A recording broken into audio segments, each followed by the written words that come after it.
예, 제 1회의 시작하도록 하겠습니다. 1회의 주제는 동북아 정세의 변화와 한반도 평화 프로세스의 과제입니다. 근데 코로나 시대인 관계로 지금 발표자들 다 앞으로 나오지 못하고 한 분 발표하고 한 분 토론하는 방식으로 진행을 하겠습니다. 첫 주제는 바이든 행정부의 대북 정책과 북미 관계 전망이라는 주제로 황기안 서울시립대 교수님께서 발표를 해주시겠습니다. 발표 시간은 한 15분 정도 해주시면 좋겠습니다. 네, 안녕하십니까. 서울시립대 국제관계학과 황지환 교수입니다. 오늘 이렇게 뜻깊은 자리에 이렇게 북미 관계에 대해서 발표를 하게 되어서 영광입니다. 최근에 바이든 행정부가 들어온 지 이제 막 한 3달 정도 지났습니다. 거의 한 100일 가까이 되어가고 있는데요. 이런 상황에서 바이든 행정부의 대북 정책을 한번 점검해보고 또 북한 역시 지난 8차 당대회를 통해서 새로운 어떤 전략들을 보여주고 있기 때문에 이런 부분들을 좀 논의를 하는 것이 필요한 것 같습니다. 제가 준비한 슬라이드가 있어서 그 슬라이드를 보면서 말씀을 드리도록 하겠습니다. 네, 우선 바이든 행정부의 대북 정책에서 가장 중요한 부분들이 아마도 비핵화 정책이겠죠. 2018년 이후에 북미 관계에서 새로운 어떤 비핵화 협상이라는 것이 진행되어 왔기 때문에 이것이 다시 바이든 행정부에서 지속될 수 있을까라고 하는 것을 고민을 해볼 필요가 있을 텐데요. 우리 입장에서 보았을 때는 아마 트럼프와 바이든 행정부의 어떤 정책들이 조금 다른 모습들을 많이 보이고 있기 때문에 바이든 행정부에서도 트럼프 행정부와 같은 그런 비핵화 협상이 가능할까라고 하는 부분들을 이제 고민을 하게 되는 것이죠.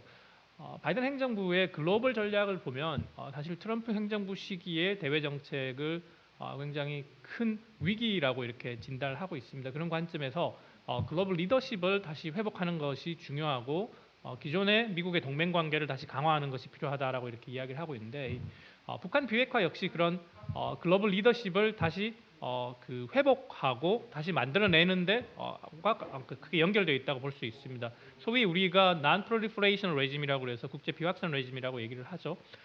트럼프가 과거에 이런 국제 비확산 레짐의 관점보다는 어떤 미국 우선주의적인 관점에 의해서 북한 문제를 집중을 했다고 하면 바이든 행정부는 이런 글로벌 non-proliferation regime의 관점에서 이런 북한 비핵화 문제도 논의를 할 것으로 예상이 되고 또한 북한과 협상을 하면서도 이런 부분들을 좀 고민을 할 것 같습니다. 즉 국제 비확산 레짐이 얼마나 이게 더 강화되고 확산될 수 있을 것인지에 대한 논의들이 필요한 것이 그래서 트럼프 행정부와 일정하게 차별화가 있다고 볼 수가 있겠습니다. 이제 그런 관점에서 최근에 다시 또 비인에서 회의가 있었던 그런 JCPOA를 어떻게 살릴 것이냐 이란 핵 문제에 대한 대응 방향하고도 또 연결되는 부분들이 분명히 있을 것 같습니다.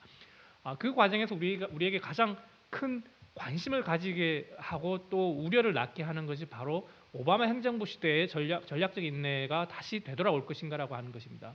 아시다시피 바이든 대통령은 오바마 행정부 시절의 부통령이었습니다. 그래서 오바마 행정부가 보여주었던 북한에 대한 전략적 인내, strategic patience라고 하는 정책과 굉장히 익숙합니다. 그리고 바이든 외교팀의 현재 외교팀의 대부분의 사람들은 과거의 오바마 행정부 시절에 전략적 인내 정책을 추진했던 사람들입니다. 따라서 바이든 행정부도 오바마의 전략적 인내 정책을 다시 추진할 가능성이 높지 않을까 이런 생각들을 하게 되는데 이제 그런 상황이 된다면 이제 우리 입장에서는 북핵 문제, 북핵 협상을 다시 재개시키는 데 있어서 상당한 어려움이 예상될 것이라는 것입니다. 왜냐하면 전략적 인내라고 하는 것은 오바마 행정부 당시에 어떤 대북 정책도 효과를 발휘하기 어렵기 때문에 사실 북한 스스로 변화할 때까지 기다린다는 의미를 가지고 있습니다. 사실 오바마 행정부는 소위 미국의 과거의 적대국, 불량 국가들과 관계 개선을 많이 했습니다. 최근에 미얀마가 문제가 되고 있지만 이제 미얀마와의 이제 대사관을 개설을 했었고요. 쿠바와 수교를 했고요. 또 잘 알려진 JCPOA 이란 핵 합의에 대한 합의를 했습니다. 그러한 어떤 미국의 소위 불량 국가라고 부르는 국가들 사이 관계 개선이 안 된 국가가 아마도 베네수엘라나 북한 정도가 대표적인 사례라고 할 수 있습니다. 그래서 북한의 어떤 정책이 스스로 변화할 때까지 일정한 국가 전략의 변화가 있지 않으면 그 정책의 효과를 발휘하기 어렵기 때문에 오바마 행정부도 주저했었고 사실 외교 정책에 있어서 다른 부분에서 훨씬 더 효과를 발휘할 수 있는 부분에서 이 힘을 쏟아가지고 했다는 것이죠. 근데 그런 것이 이제 전략적 인내의 모습이었는데 문제는 이제 바이든 시기에는 이런 전략적 인내 조건이 성립되지 않는다는 것이죠. 북핵 상황이 너무 많이 변했기 때문에 기존의 정책을 반복하기는 쉽지 않은 안보 환경입니다. 왜냐하면 잘 아시다시피 2017년에 북한이 6차 핵실험을 하고 또 11월 29일에 이제 그 화성 15형 그 대륙간 탄도 미사일급의 그런 미사일을 발사 시험을 했습니다. 그 이후에도 개량된 미사일을 대륙간 탄도급 ICBM급 미사일을 또 보여주고 했었죠.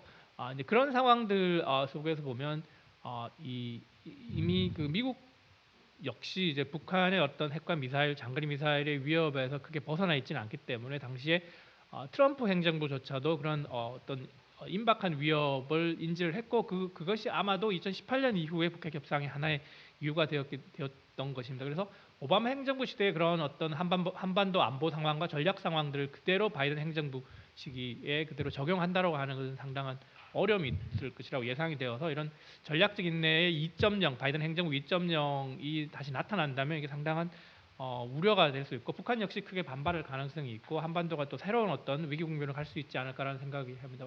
어떻게 해서든지 미국이 어떤 방식이든지 조금 더 적극적인 차원에서의 대북 전략을 하는 것이 필요한 것입니다. 그런 차원에서 상당히 많이 논의를 하고 있는 것이 바로 그 이란 핵합의 모델입니다.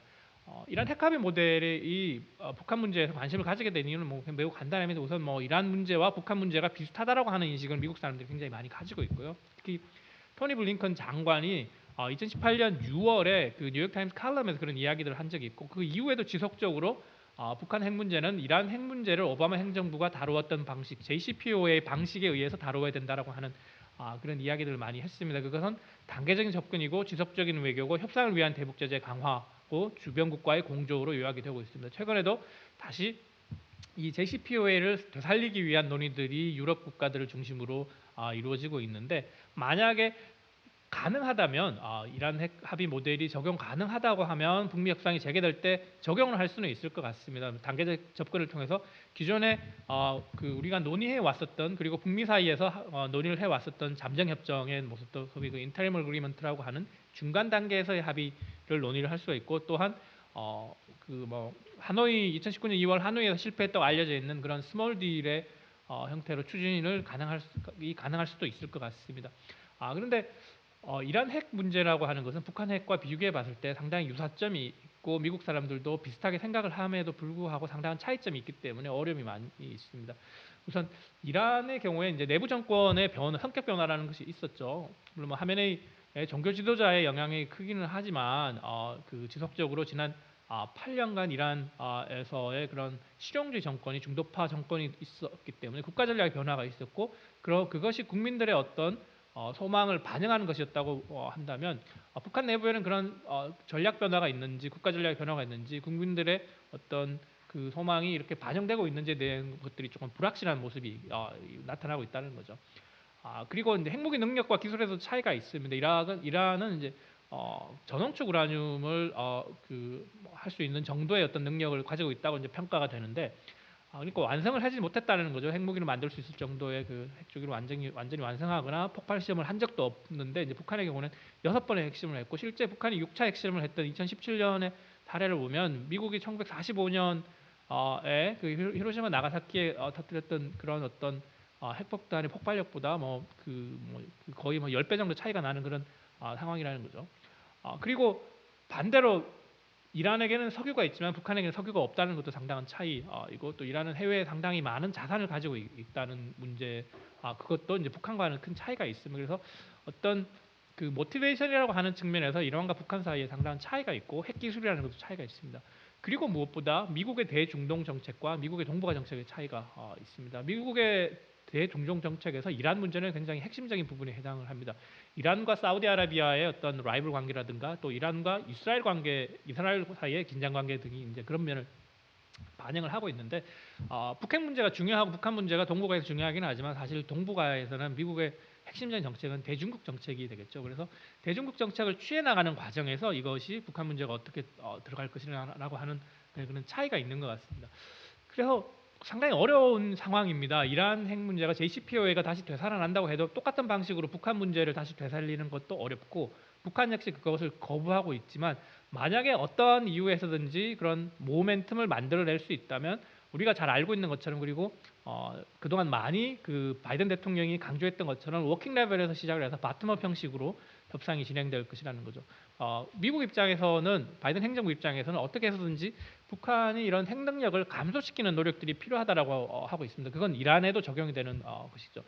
반대로 그렇다면 핵 능력을 감소시키려는 북한이 양보를 하지 않는다면 미국도 역시 그런 그 양보를 하고 협상에 적극적으로 임할 가능성이 상대적으로 낮다고 이해할 수 있습니다. 후반부에서 다시 이제 살펴보겠지만 북한 역시 그런 의지를 보이고 있지 않기 때문에 미국과 북한이 지금 계속 평행선을 달리고 있다라고 이렇게 볼 수가 있습니다. 그럼에도 불구하고 그 미국 내에서 현재 논의되고 있는 뭐 스몰 딜이나 잠정 협정 뭐 이런 부분들을 시도해 볼 가능성은 있습니다. 과거에 뭐 강력파라고 알렸던 미국의 전직 뭐 전현직 인사들이나 그 관료들이나 아니면 싱크탱크에 있는 사람들, 학교의 학자들도 이런 그 인터림 어그리먼트나 스몰 딜에 대한 논의들을 상당히 많이 하고 있습니다. 완전한 합의가 아니더라도 미국 입장에서 보기에는 일정 부분 북한의 핵 능력을 캐핑하는 것이 중요하다는 거죠. 더 이상 발전되지 못하도록 하는 것이 미국에게 도움이 되기 때문에 그런 것이라는 거죠. 트럼프 행정부 시절에 일괄 타결을 요구를 하고 북한 문제, 핵시설과 핵 능력의 전체적인 모습을 보기를 원했다고 하면 단기적으로 바이든 행정부는 그런 것들을 이루어낼 그 가능성이 힘들다라고 하는 것을 수용을 하고 단계적으로 중간 단계 합의라도 하면서 북한의 핵 능력을 캐핑해야 되는데 거기서 이제 멈추도록 해야 된다라고 하는 그런 모티베이션이 있다라고 하는 것인데 물론 쉽지는 않습니다. 그런 노력들을 하는 것이 만약에 그것이 가능하다고 하면 바이든은 아마 트럼프와는 조금 다르게 생화학 무기를 아직 뭐 연계시키고 있지는 않지만 장거리 탄도미사일이 포함될 가능성은 있습니다. 이 부분은 사실은 핵 능력을 북한이 만들어내는 데 있어서 핵심적인 부분이기 때문에 상당한 북한과의 마찰이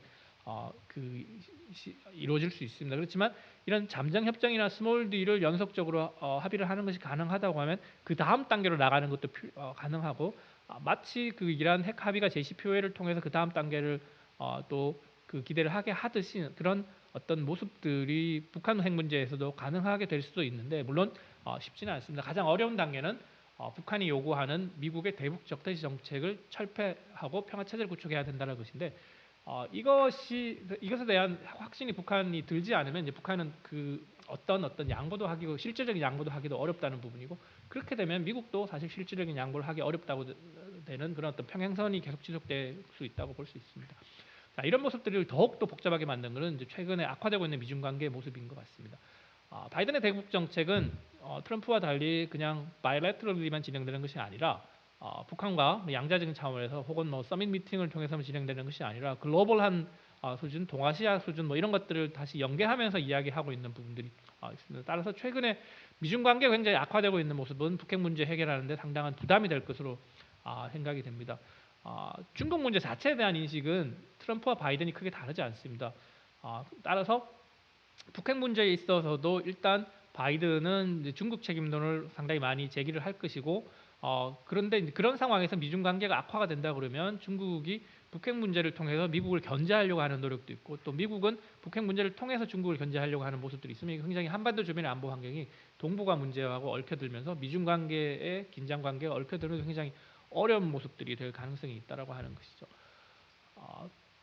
이제 지금까지 말씀드린 것이 미국의 바이든 행정부의 대북 정책 중에 비핵화 정책에 관한 것인데 사실은 최근에 더 많이 논의가 되고 있는 것은 바이든 행정부의 북한 인권 정책이고 이런 북한 인권 정책이 사실은 바이든 행정부의 대북 정책에서 하나의 복병이 될 가능성이 많습니다. 핵 문제에 대한 논의가 실질적으로 진행되지 않으면 미국이 북한에 대해서 논의할 수 있는 것의 가장 대표적인 것이 인권이고요. 지금 현재 그런 부분들이 많이 진행이 되고 있죠. 지금까지 100일 상간에.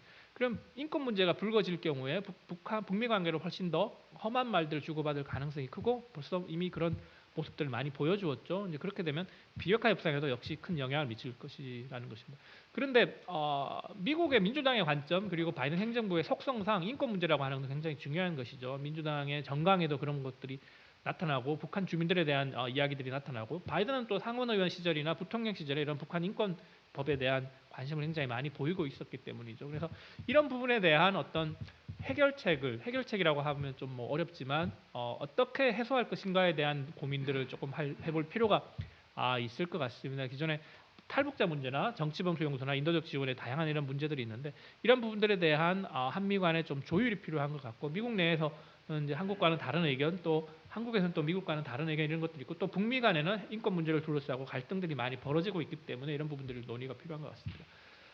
그래서 이제 최근의 상황들을 조금 살펴볼 필요가 있는데요. 바이든 행정부 들어오고 난 다음에 쿼드 정상회의를 하거나 미일 2+2 회의, 한미 2+2 그 외교 국방장관 회담을 하고 미중의 외교 당국자 고위급 회담을 했습니다. 근데 그 뉘앙스들이 살짝 조금 다른 부분들이 있는데 이것들을 통해서 그 미국이 중국에 대해서 어떻게 대응하고 북한 문제에 대해서 어떻게 대응할 것인가에 대한 논의들을 조금 알 수가 있습니다. 예상보다 훨씬 더 그 바이든 행정부의 대중국 정책이 굉장히 강경한 모습을 드러났다라고 하는 것을 볼 수 있습니다. 하지만 쿼드 성명에서 보면 조금 더 다자주의적인 관점에서 국제 규범을 다시 재설계하려고 하는 노력들이 굉장히 많이 보입니다. 그렇지만 미일 그 2+2 회담이나 최근에 있었던 미일 정상회담에서 보면 그 미국이 일본을 중심으로 해서 동아시아에서 조금 더 공세적인 모습을 보이고 북한 문제에 대해서 대북 정책에 대해서도 굉장히 공세적인 모습을 보일 가능성이 조금 있는 것 같습니다. 아마 일본의 영향력이 상당히 큰 힘을 가지고 있는 것 같은 느낌, 바이든 행정부에서 느낌이 듭니다. 대표적으로는 과거에 최근에 이제 그 표현되지 않던 북한 비핵화라고 하는 표현이 이제 논의가 되고 있죠. 아마 일본의 영향이 굉장히 큰 것 같은데요.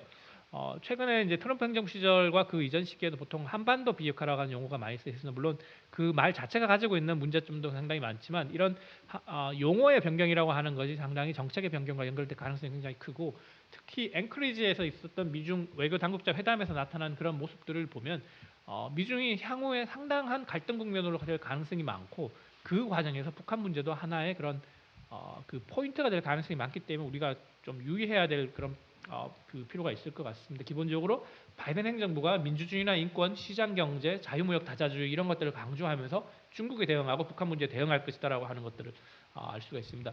자, 이런 바이든 행정부의 대북 정책에 대해서 북한도 상당히 적극적이고 공세적인 모습을 보이고 있습니다. 지난 1월에 8차 당대회에서 대미 갈등 기조를 선언했는데 물론 이것은 2019년 12월에 그 조선노동당 전원회의에서 나타났던 그 정면 돌파전의 모습과 이제 비슷한 모습입니다. 그 연장선상이 있다고 볼 수가 있겠습니다. 이제 그런 관점에서 군사적인 억제를 하고 공세적인 외교전을 펼치겠다. 그리고 외교전의 중심은 그 중국이나 러시아 사회주의 국가들과 연대를 통해서 미국을 견제하는 것이고 군사적인 측면은 핵능력을 강화하는 것이다라고 하는 그런 것이다. 물론 단기적으로는 군사적인 어떤 공세적인 대결보다는 외교전을 많이 펼치면서 북중 관계를 통해서 미국을 견제하려고 하는 모습을 많이 보이지만 이런 8차 당대의 그런 사진에서 보는 것처럼 상당히 북한이 이런 좀 강력하고 그런 공세적인 모습들을 상당히 많이 보이고 있습니다. 수천 명이 모여가지고 이렇게 코로나 시국에도 회담을 하는 자체가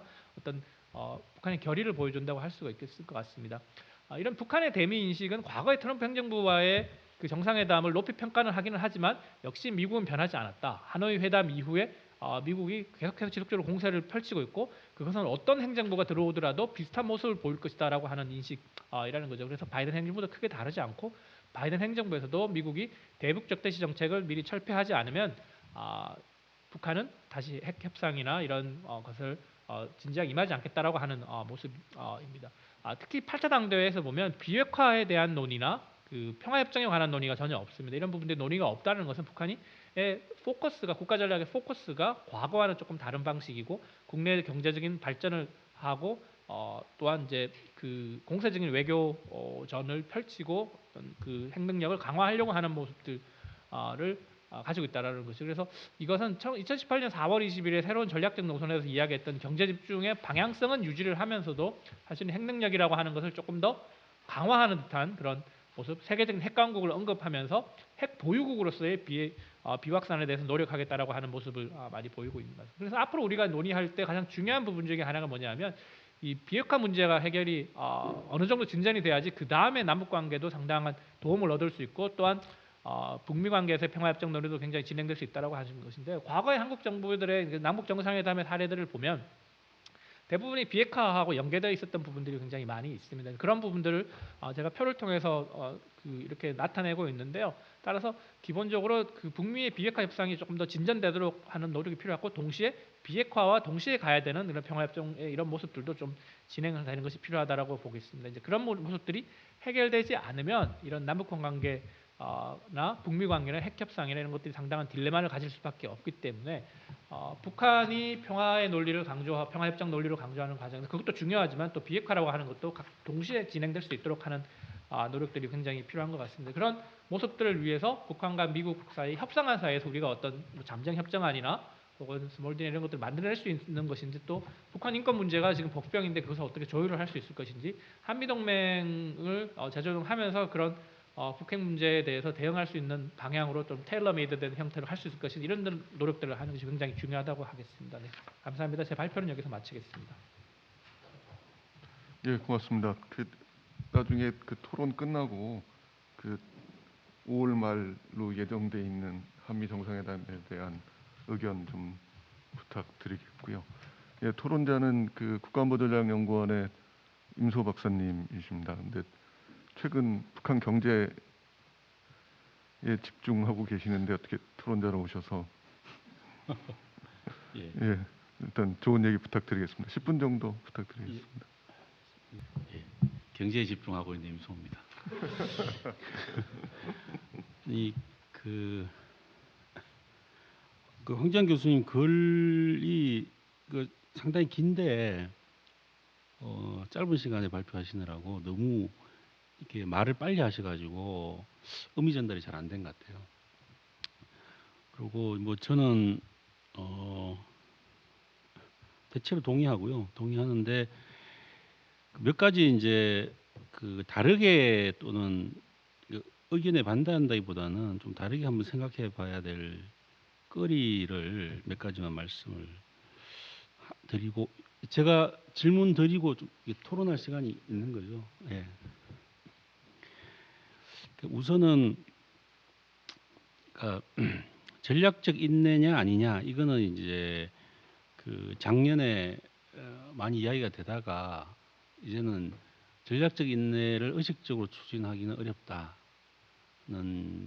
게 대부분 이제 의견이 모아지는 것 같고요. 근데 전략적 인내는 사실 뭐 정책이 아니고 방치 또는 방치 또는 활용을 위한 방치 뭐 이런 정도의 스탠스였는데 그러면 이제 우리가 바이든한테 물어야 될 것은 바이든 정부에 물어야 될 것은 어떤 식으로든지 북한 문제에 개입하려는 의지가 있는 것이냐 그걸 이제 물어야 되고 그 개입한다는 것이 북핵 문제를 해결하려는 것인지 아니면 관리하려는 것인지 그러니까 해결이냐 관리냐 어느 정도의 개입이냐 그 문제에 대해서 미국의 대북 정책을 전망할 때 좀 관심을 가지고 봐야 되지 않을까 하는 생각이 들고요. 두 번째는 이제 스몰 딜인데 스몰 딜 가능성에 대해서는 뭐 스몰 딜 정의부터 뭐 많이 여러 가지 버전이 있을 수 있으니까 다를 수 있는데 어쨌든 황지안 교수님 쓰신 버전에 보면 이제 일종의 그러니까 단계적 합의론, 그러니까 완전한 비핵화로 가는 과정에서 이 전면적인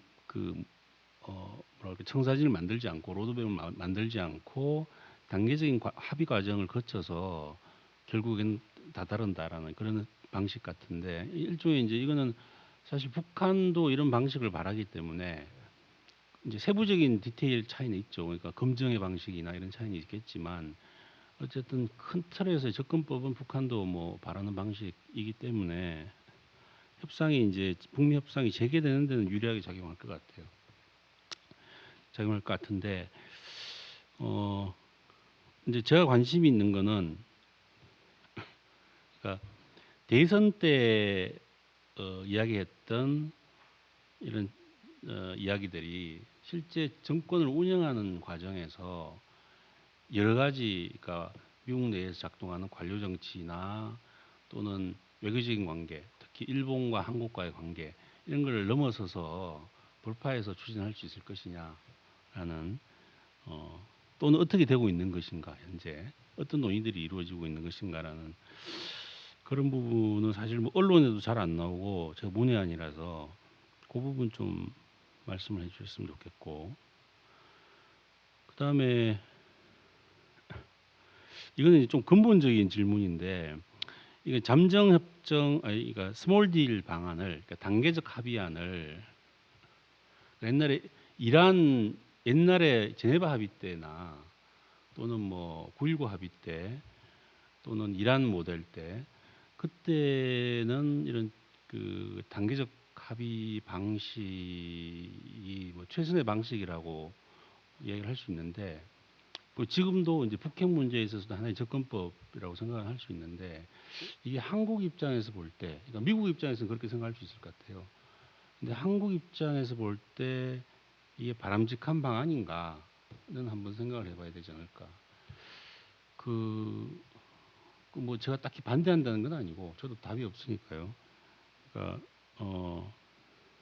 써셨지만 단계적 합의를 하고 그 이행하는 과정에서 핵심이 이제 검증이고, 검증 절차는 상당히 오랜 시간이 걸리는 과제인데, 그렇게 되면 이제 이 완전한 비핵화까지 갈 동안에 그 상당히 긴 기간 동안에 이제 북핵은 사실상 북한은 핵 보유국으로서 핵 보유국으로서 일종의 플레이어가 되는 거죠. 중요한 플레이어로서 등장하게 되고, 그 핵을 가진 채 뭐 평화협정이라든지 또는 뭐 북미관계 개선이라든지 이런 성과들을 북한으로서는 얻어내는 거죠. 그러면 그 한반도에서 또 동북아에서 굉장히 중요한 플레이어로 등장하는데, 뭐 모르겠어요. 이게 이제 이걸 어떻게 우리가 받아들여야 될지. 그러니까 한반도의 긴장이 단기적으로 한반도의 긴장이 고조되고 정세가 경색되고 이런 건 피할 수 있지만, 이게 과연 바람직한 방향인지에 대해서 한번 고민을 해봐야 되지 않을까라는 생각이 들고, 미중 관계인데, 미중 관계 그 요즘 이제 그런 이야기들이 있더라고요. 그러니까 미중 갈등이 뭐 트럼프, 오바마, 바이든 들어서고 나서도 표현은 좀 바뀌었지만 결국은 미중 갈등 자체는 이제 점점 심화되는 방향으로 가고 있다. 그렇게 됐을 때 그 중국이 일종의 북한의 그 한반도에서의 긴장 고조, 북한의 역할, 북한의 행동들을 통해서 미국의 관심을 분산시키는 방식으로, 그러니까 북한의 전략적 도발이나 이런 거를 중국이 바랄 것이냐, 아니면 여전히 반대할 것이냐. 그러니까 중국의 이해관계 자체도 하나의 중요한 변수가 될 것 같다라는 그런 말씀을 드리고 싶고요. 그러니까 이전에는 사실은 우리가 북한의 북한의 외교를 이야기할 때 주로 전략적 도발 뭐 이런 걸 이야기할 때 주로 대미용으로만 많이 이야기를 했는데, 지금 중국을 고려하는 것도 굉장히 북한 정책에서 중요한 변수인 것 같다라는 그런 게 있고, 마지막으로 10분 했나? 마지막으로 여기 이제 시간이 없어서 해서 짧게만 언급하고 넘어가셨는데, 이제 병진 노선, 북한의 핵경제 병진 노선이 부활했느냐, 뭐 어떻게 됐느냐, 이게 지금 이제 중요한 이쪽 분야에서는 정점 중에 하나인데, 저는 황지안 교수님 의견을 정확히 못 들었습니다. 짧게만 발언하셔가지고. 근데 대체로 이제 그 2018년도에 경제 집중 노선이 채택된 것이 그 이전에 병진 노선을 폐기하고 새롭게 채택된 것이냐, 아니면 그 병진 노선의 하나의 하위 개념으로 등장했던 것이냐.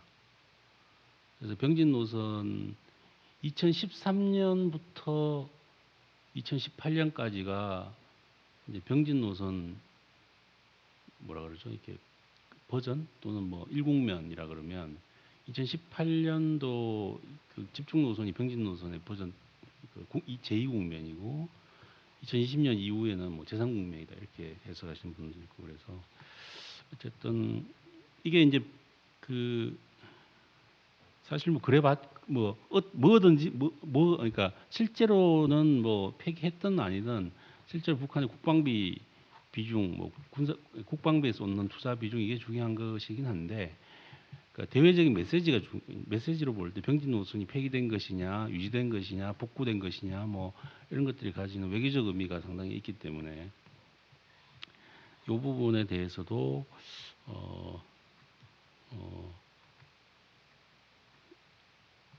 고려가 필요하다. 예. 이상입니다. 예, 고맙습니다. 그 단계적 합의가 한국에게 바람직한가가 굉장히 인상적인 질문인데 일단 황장 교수님 뭐 짧게 대답하시고 필요하면 임서 박사님 한 말씀 더 하는 방식으로 진행하겠습니다. 예. 네, 아주 그 제가 생각해 본 질문도 있는데 생각을 해보지 못한 질문들을 해주셔서 조금 더 이렇게 사고의 내용을 조금 더 폭넓게 하고 깊이 있게 할 수 있는 계기가 된 것 같습니다. 아마 질문에 대한 답은 우리 저 토론해 주신 임수호 박사님께서 훨씬 더 잘 알고 계시고 사실은 답을 많이 가지고 계실 것 같아서 향후에도 그런 토론이 지속됐으면 좋겠고요.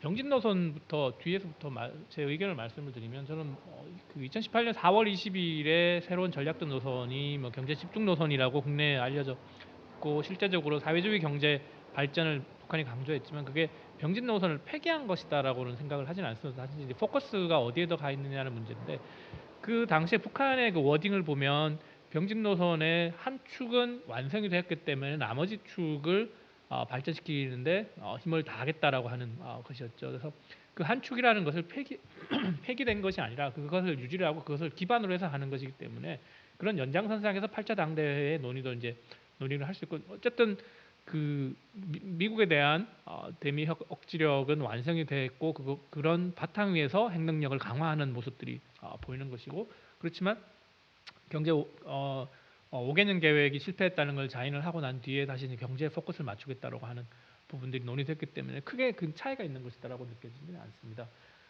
둘째로 그 미중 갈등이나 아니면 미국의 대북 정책에서 이제 핵심적인 부분들은 이제 앞으로 뭐 수주나 수개월이라고 이야기는 했지만 언제 나올지는 모르는 그 대북 정책 리뷰와 관련된 것이죠.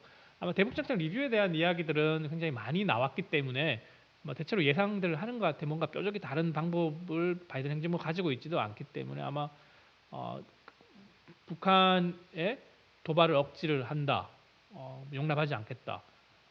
북한이 비핵화를 하는데 하겠다, 뭐 필요하면 협상도 하겠다, 뭐 이런 방식으로 진행이 될 것이라고 생각을 합니다. 다만 현실이 어떻게 돌아가느냐가 중요한데 북한에 대해서 대북 정책 리뷰가 그런 방식으로 나오더라도 실제 협상으로 가고 대화를 하기까지는 굉장히 긴 시간이 필요하고 그 사이에 아마 아까 말씀드린 북한 인권 문제나 다른 북한 문제나 미중 갈등이나 이런 부분들 때문에 상당한 북미 간의 험한 말들이 오고 가고 갈등들이 진행이 되면 결국에 미국의 바이든 행정부의 대북 정책 리뷰에도 내용에도 불구하고 결과적으로 상당히 그 텐션이 지속되는 위기가 지속되는 모습들이 진행이 될 것 같습니다.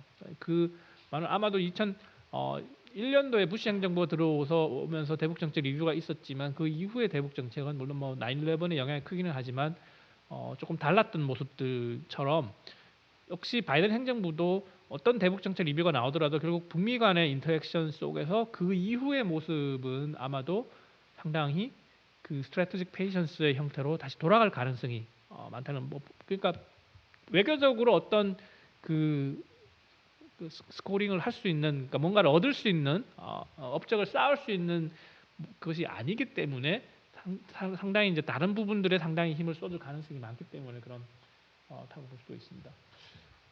가장 핵심적인 질문이 단계적 합의가 바람직한 것이냐라고 하는 부분인데요. 우리는 북핵 문제 벌써 30년이 됐습니다. 그죠?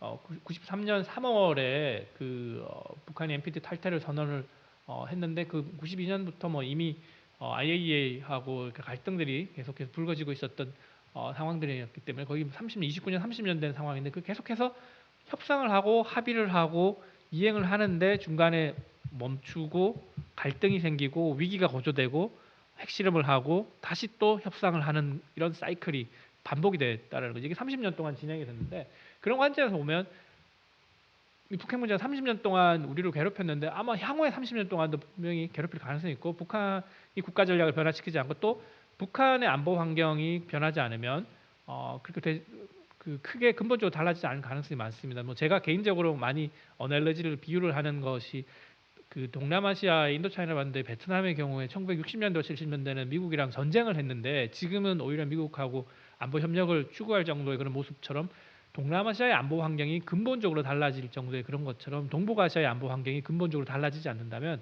아마도 쉽지 않을 것 같습니다. 단기간 내면 장기적으로도 쉽지 않을 것 같은데 그렇지 않으면 북한의 어떤 모습들이 전략들이 크게 변화될 가능성은 없는데 아마 뭐 자발적으로 변화시키지 않는 한 변화될 가능성이 적은데 그런 상황에서는 단번에 그냥 단기간 내에 북한 비핵화를 할 수 있는 방법은 없고 단계적으로라도 계속해서 이런 것들을 만들어 나가면서 소위 얘기하는 패턴 컴플리트 기정사실화 정책을 통해서 단계 레벨을 올리려고 하는 모습들이 필요한 것 같습니다. 그런 어떤 한 단계가 되면 이 시간을 볼 수 있는 단계가 되고 그러면 다시 반대로 거꾸로 가지 못할 수 있는 모습인데 이게 사실은 오바마 행정부 당시 이란 핵 문제에 대해서 이야기하지 않았지만 적용했던 방식이긴 하거든요. 이란이 어느 정도 경제 발전을 하고 자유화가 진행이 되는 상태에서는 핵 개발을 하기가 어려워지고 이제 그 다음 단계로 넘어가면 더욱더 다시 되돌아가기 어려운 그런 포인트 오브 노 리턴이 있는데 트럼프가 이제 등장하면서 이제 그것이 사실 깨졌다고 하는 측면에서 이해가 되는데 따라서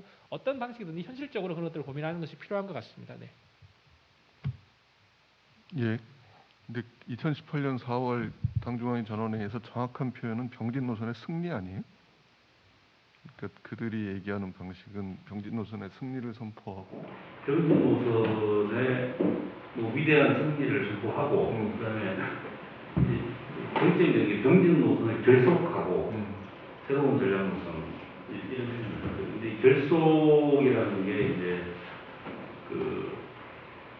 두 가지 의미가 있는데 하나가 폐기라는 의미가 있고 하나가 이제 컨클루드라는 의미가 있는데 애매한 거죠.